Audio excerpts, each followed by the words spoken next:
In this video, I want to share with you the day everything in my life could have ended and didn't, for a reason I still can't explain.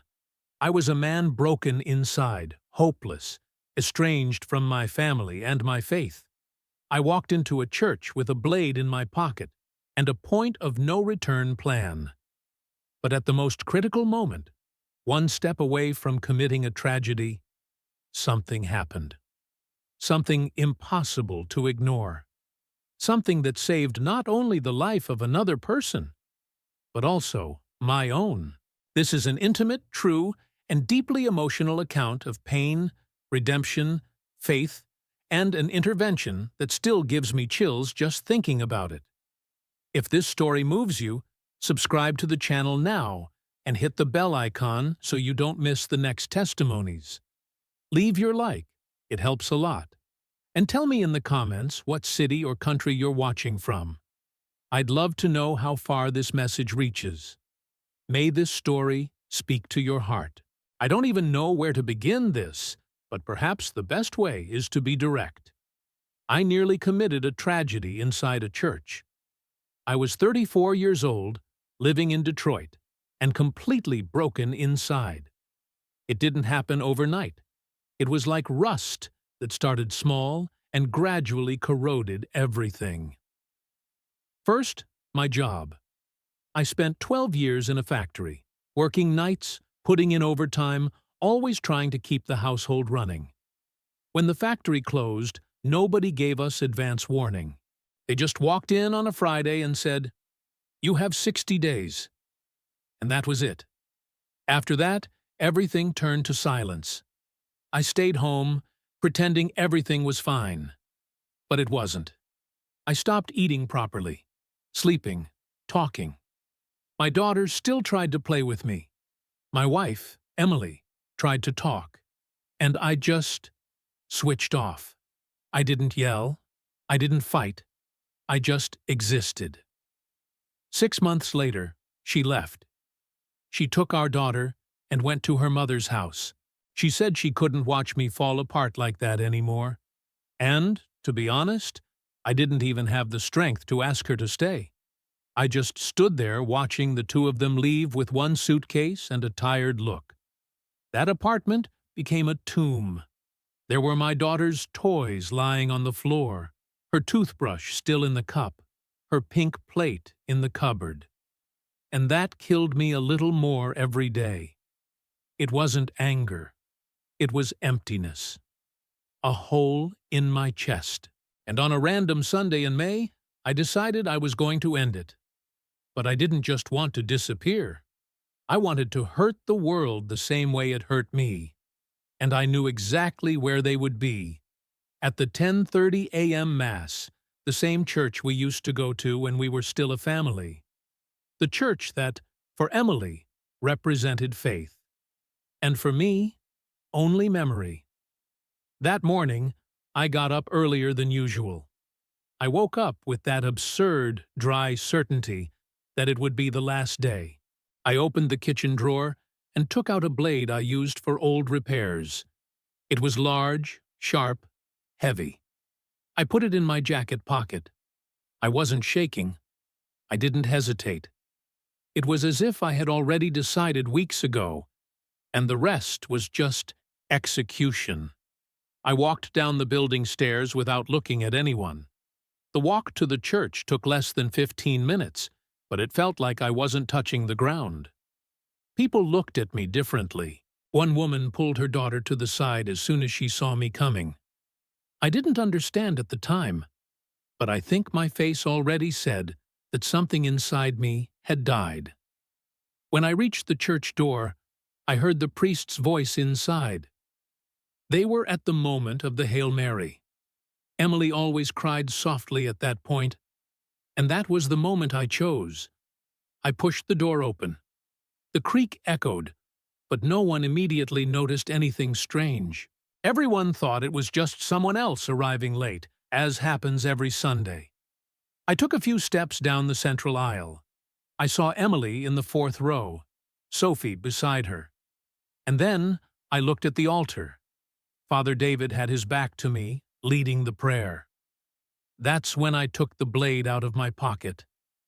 I didn't make a scene. I didn't yell. I just made it visible. The silence hit like a punch. The prayers stopped, as if someone had cut off the sound of the world.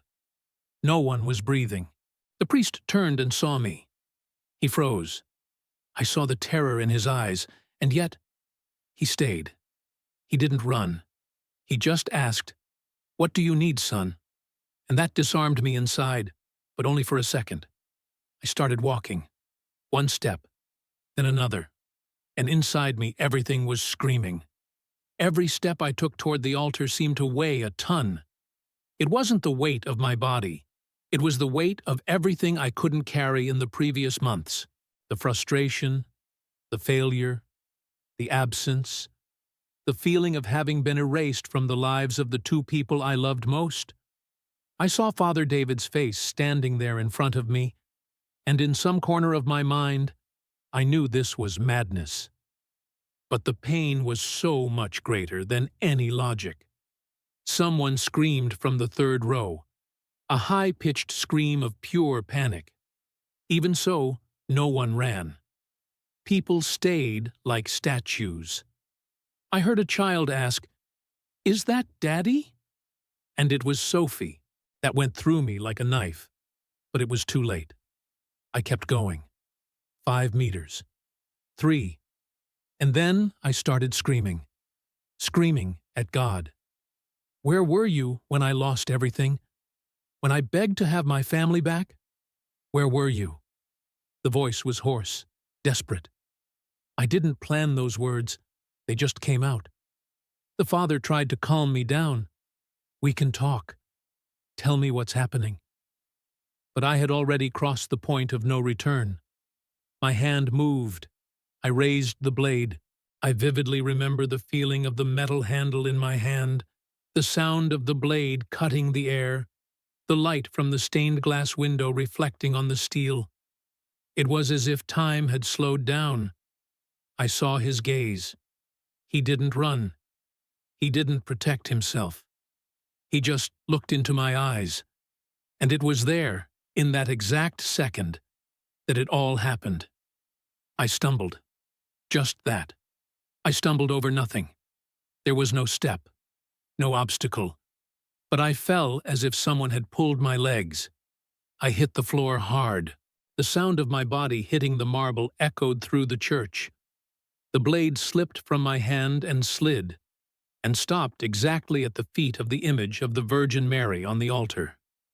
I swear by all that is sacred, someone held me. I lay there on the floor for a few seconds, unable to move.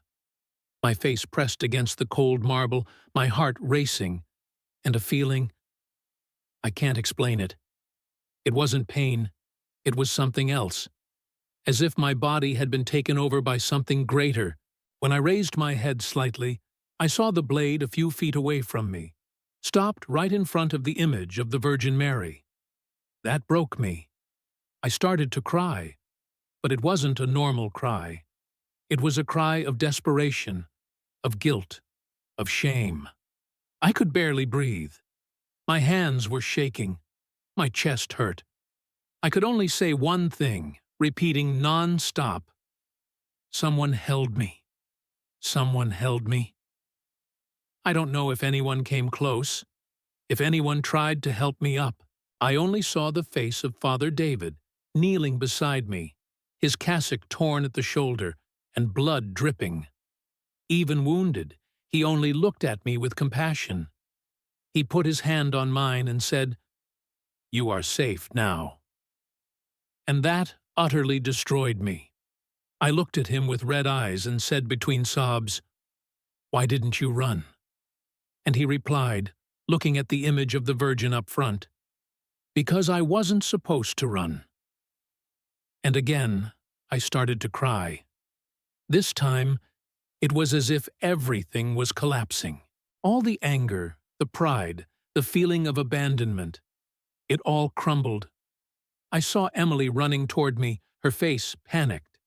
She knelt beside me, placed her hand on my face and asked, "Marcus, what did you do?" And all I could say was, "Forgive me. Forgive me." I couldn't take it anymore. She hugged me, tight, right there on the church floor, with everyone silent. A silence that wasn't just shock. It was a kind of respect, of reverence, as if everyone had sensed that something there, at that moment, was beyond our comprehension. When the police entered the church, I was already sitting on the floor, leaning against the side wall, completely exhausted. I remember the heavy footsteps echoing down the aisle, their hands instinctively reaching for their weapons, and then the shock on their faces as they saw the scene. The wounded priest, the blade fallen before the image, and me broken, crying like a child. One of the officers asked what had happened, but no one answered immediately. People just looked at each other, as if they had all experienced the same thing, but didn't know how to put it into words. Father David slowly stood up, clutching his injured shoulder, and said, "It's under control. He needs help, not a cell."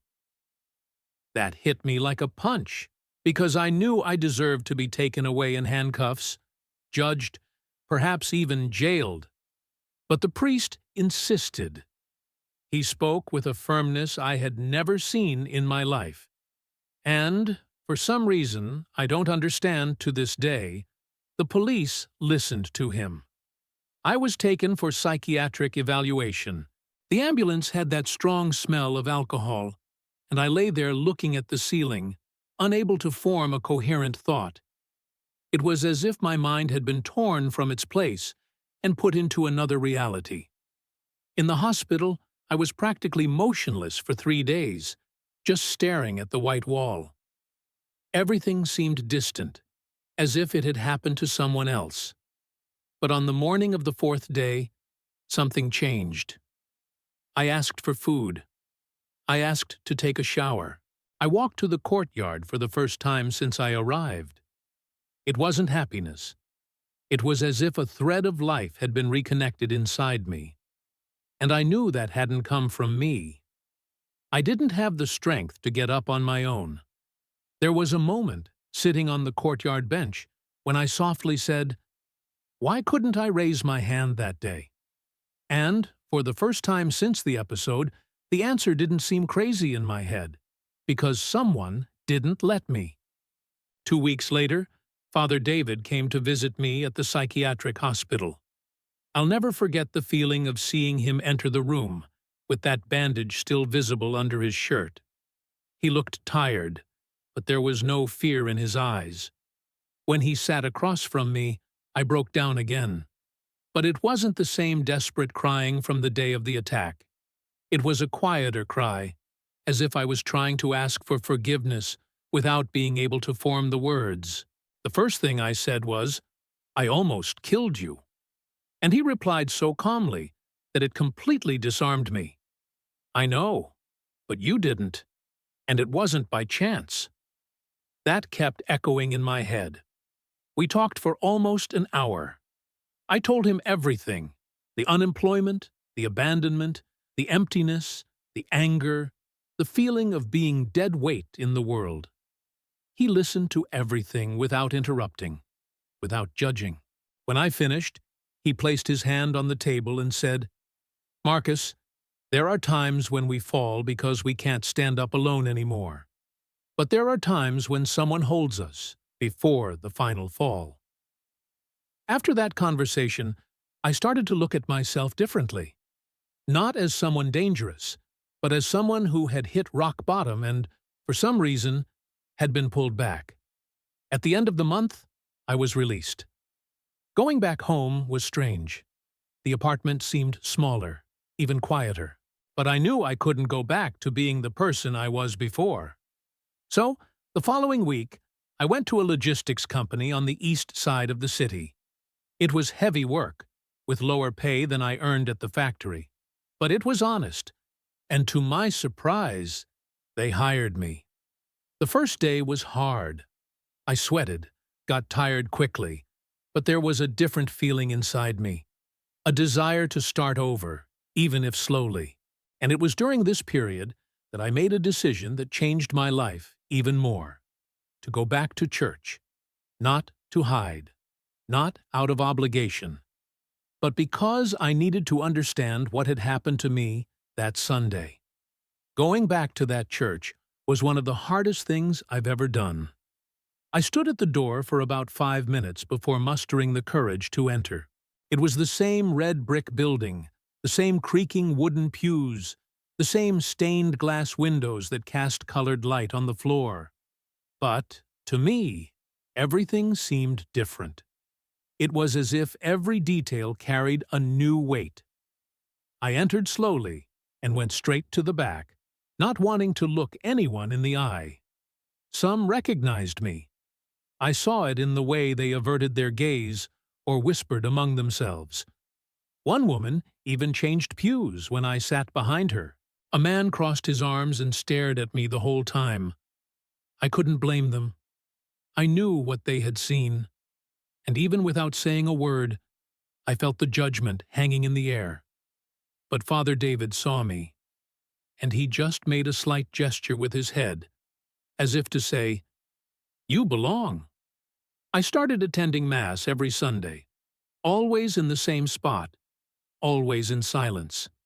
I listened to every word the priest said with an attention I had never had before. But the most important moment always came after everyone left. When the church was empty, I would get up, walk to the altar, and stand there, looking at the image of the Virgin Mary. I never prayed out loud. I just stood there in silence, with my head bowed, and spoke in my heart, "Thank you for holding me." There were days when I couldn't even think straight. I just stood there looking at the image's feet and remembering the blade sliding to that spot. It was like reliving that moment every week. But, this time, with gratitude. I wasn't looking for answers. I just wanted to say thank you. Because I knew, deep down in my soul, that if it hadn't been for that inexplicable stumble, 2 lives would have ended that day. Father David's and mine. 4 months after my discharge, on a Saturday morning, my cell phone rang. When I saw Emily's name on the screen, my hands got sweaty.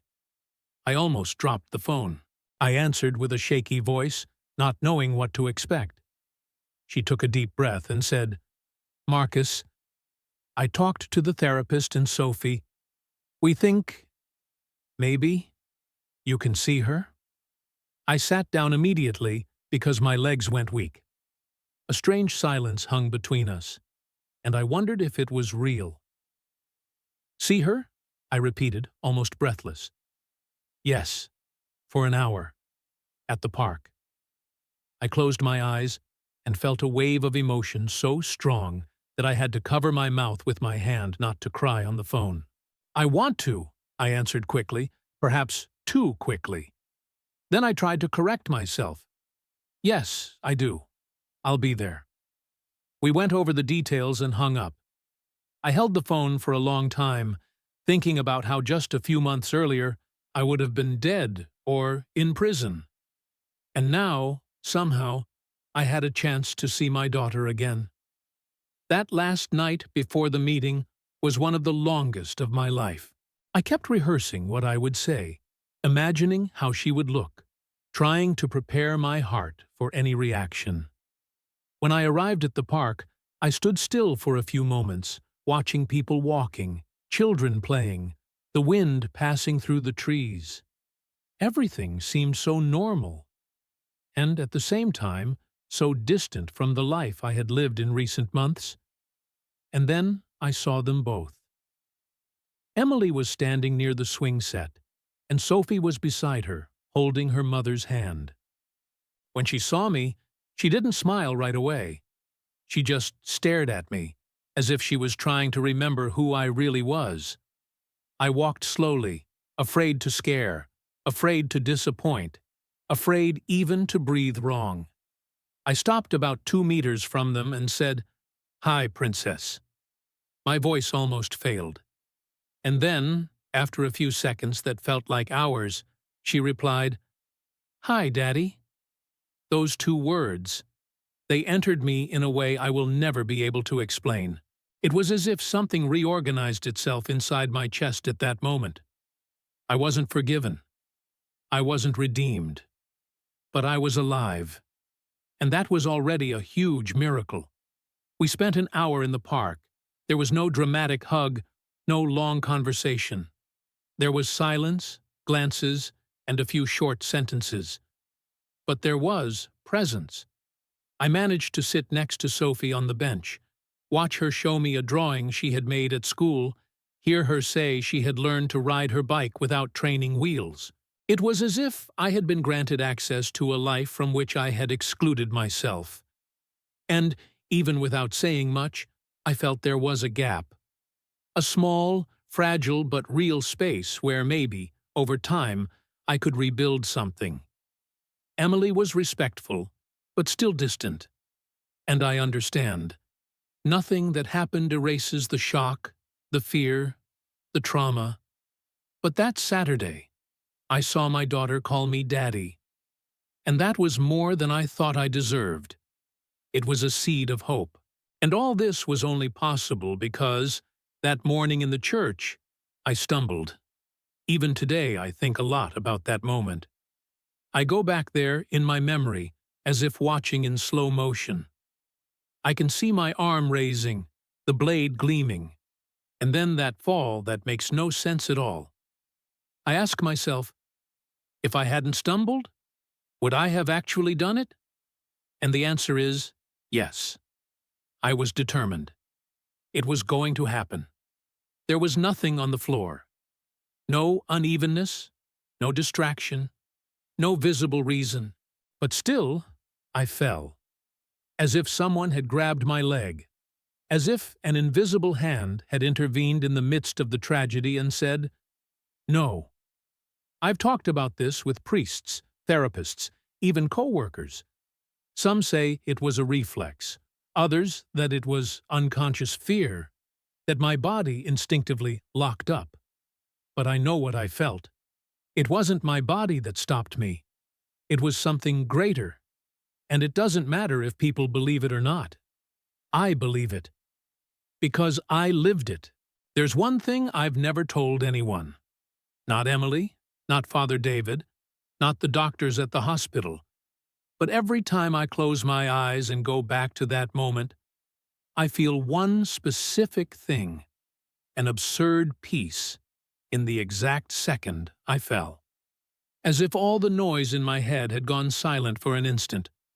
I don't know if it was a presence, if it was a touch, if it was something spiritual, but it was real. It was as if someone had placed a hand on my shoulder and said, "Not yet." There was no bright light, no audible voice, just that feeling that I wasn't alone anymore. And that's what keeps me going today. Because when you reach rock bottom and discover that there is someone there to hold you, life changes. You start to see things through different eyes. You start to value even the silence of a church pew after Mass, when everything is over, but something inside you is still on its knees. The image of the Virgin Mary next to the altar is still there, exactly the same. 1 meter high, faded blue mantle, serene face. And that's where I stop every week. No one looks at me strangely anymore as before. I think people have gotten used to it. Or maybe they've seen that I've changed. But I'm not there to show change to anyone. I'm there to give thanks. Because every Sunday that I manage to get to church, sit down, listen to the Mass, and then stand in silence before that image, is a reminder that I'm alive. And not just in the sense of breathing and a heartbeat. Truly alive. With a desire to keep going. With a desire to be a father. With a desire to be a better man than I was. And if all this started with a stumble, then perhaps stumbling is not always the end. Sometimes it's just the beginning. I never used to believe in miracles. I always thought those things were for people who needed comfort. But after that day, my view changed. Not because I saw something supernatural with my eyes, but because I felt it. I truly felt it. And that cannot be explained with logic, nor with psychology. Something was there. A presence, an interference, an invisible hand that prevented a tragedy. Sometimes, when I pass the church during the week, just seeing the facade gives me a pang in my chest. Not of guilt, but of remembrance. Remembrance of what almost was, and what ended up being. I don't understand why it happened to me. I'm not special. I'm not good. But, for some reason, God, or the Virgin Mary, or heaven, I don't know, decided to give me another chance. Today, every little gesture from my daughter carries enormous weight. A drawing she hands me, a "Bye, Daddy," at the end of the visit, a smile that lasts 2 seconds longer. All of that reminds me that life did not end. It almost ended, but it didn't. Father David is still there, steadfast, even with the scar on his shoulder. He has never brought up the subject publicly again, but whenever he sees me, he squeezes my hand tightly, as if to say, I know. No one talks much about that day. It's as if everyone agreed not to mention it. But I know it left its mark. On me, on him, on those who were there. And once in a while, a woman or another will give me a shy smile, a quick nod, small things that, for someone who once felt invisible, are worth the world. And that's why I keep going to church, because that's where my life stopped. And, at the same time, restarted. There are days when I wake up still feeling a bit lost. My mind tries to pull me back into that dark hole where I lived for so long. But now, when that happens, I have a memory that pulls me back. That fall. That second when everything could have been destroyed, and wasn't. There's not a single day I don't remember. And, as strange as it sounds, I am grateful. Grateful for stumbling. Grateful for not being able to raise my arm. Grateful for having been interrupted by something I cannot explain. Some people think a miracle is seeing a leg grow or a disease vanish out of nowhere. But, for me, a miracle is what happens when tragedy is stopped seconds before it occurs. When the inevitable simply does not happen. When you are saved without deserving it. I still carry many marks. Some are visible, others only I know. And that's okay. Because each one reminds me of what I almost did, and what I can still do. Today, when I see my daughter smiling, I know I didn't achieve this alone. I know I was held. Maybe by the faith I never had. Maybe by a promise I didn't even know existed. And maybe no one will ever believe this story as I do. But that doesn't change what I lived. It doesn't change what I felt. That morning was real. That fall was real. The blade on the floor, the silence in the air, the wounded father's face. Everything is etched into me. And the craziest thing is that it ended just like that. Suddenly. As if it had happened. And stopped. Just like that. Nothing like it has ever happened again. But even today, when I close my eyes, I go back to that second. The one where someone, whom I didn't see, held me. A few years have passed since that Sunday. A lot has changed. Other things not so much. I'm still the same man with a heavy past, but I carry that past with more lightness now. Emily and I didn't get back together as a couple, but we built a kind of peace, a silent agreement of mutual care for our daughter. Sophie understands things better now. Occasionally, she asks me about that day at church, but I never go into detail. I just say it was the day God woke me up before I made the worst mistake of my life. She seems to understand, even without knowing everything, and, honestly, maybe I don't understand everything either. Because even today, when someone asks me what happened there, in that instant, I don't know how to explain it. I just know that I fell, and that it was in that stumble, in that split-second failure, that I was saved. And the craziest thing is this: I never felt it again. Never again that presence, that force, that silence full of meaning. It was only in that moment, as if heaven had opened a single crack, just for a second, and then closed again. And I keep thinking, why? Why me? Why at that very moment? I don't know. And maybe I never will. But every time I stop before the image of the Virgin Mary and see her eyes turned forward, serene, firm, I want to say, I remember. Because I truly remember. And if I am here today, breathing, living, trying, stumbling again, but now toward life, it's because, that day, someone held me. And that is enough. If this story spoke to you in some way, I want to ask you a very direct question. Have you ever experienced something that no one could explain, but that changed your life? Tell me here in the comments. I'm going to read every one. I really want to know what touched your heart in this testimony. And if you haven't subscribed to the channel yet, take a moment now to click the subscribe button and hit the bell icon. This is important so you don't miss the next accounts. Stories that truly transform and reignite faith. If you like this content and want to support the channel, but don't know how, there's a simple way. Just click the Join button below. This helps me continue bringing testimonies like this. Oh, and the next video that will appear on your screen is also powerful. If you've made it this far, don't stop now. Click on it and stay with us. May God bless you, and until the next video.